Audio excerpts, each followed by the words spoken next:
Hey, Mike with your Grill Cleaning Pro. How the heck are you?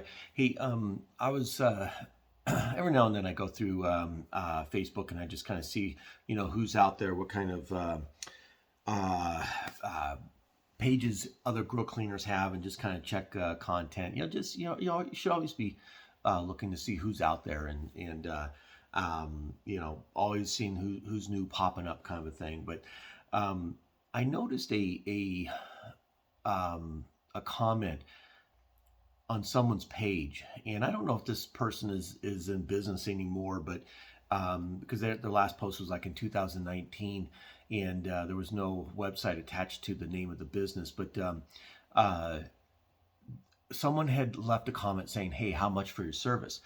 And the first reply that this person made to that request was, "I'll DM you.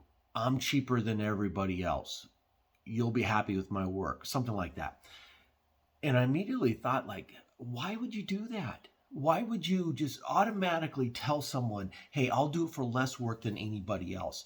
Um, you're basically fighting for pennies at that point. You're fighting to be the bottom of the barrel. It looked like he did decent work with the pictures that he did have posted, but why would you just go off and have the mentality of that? Um, I'm going to discount my service before you even give somebody a price. You don't even know if that person would be willing to pay your services for the price, your normal price. So why even just offer a discount right off the bat?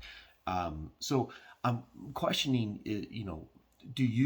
how do you reply to your customer requests?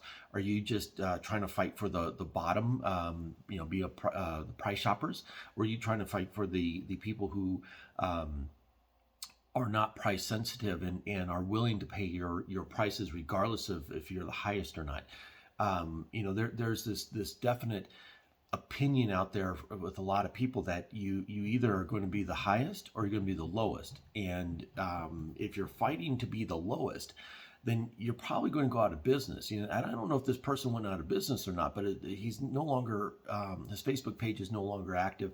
And again, I didn't see a website, so you just got to make an assumption that he is. But he was fighting for the lowest price, and to me, that kind of a customer is someone who does not.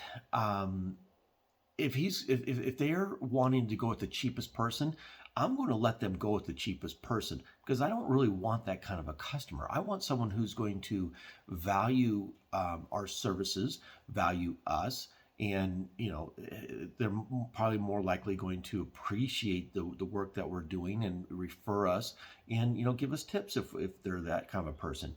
The people who are fighting for the lowest wage, they're the ones who are going to be the most picky in most cases. They're going to be the one that are you're going to spend the most time on.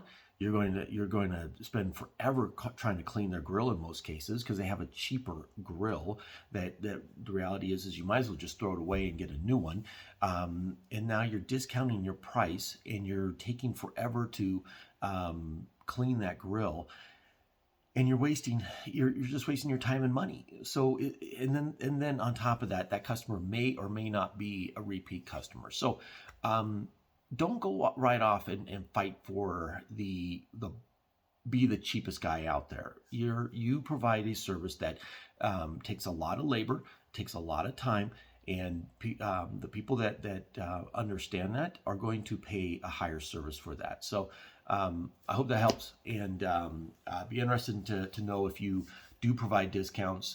What kind of discounts do you provide? And if you do provide discounts, are you just doing it in a manner that uh, if they say no, are you then providing a discount, or are you providing a discount up front instead of seeing if they're going to accept your normal price? So anyways, that's all I got. Have a great day.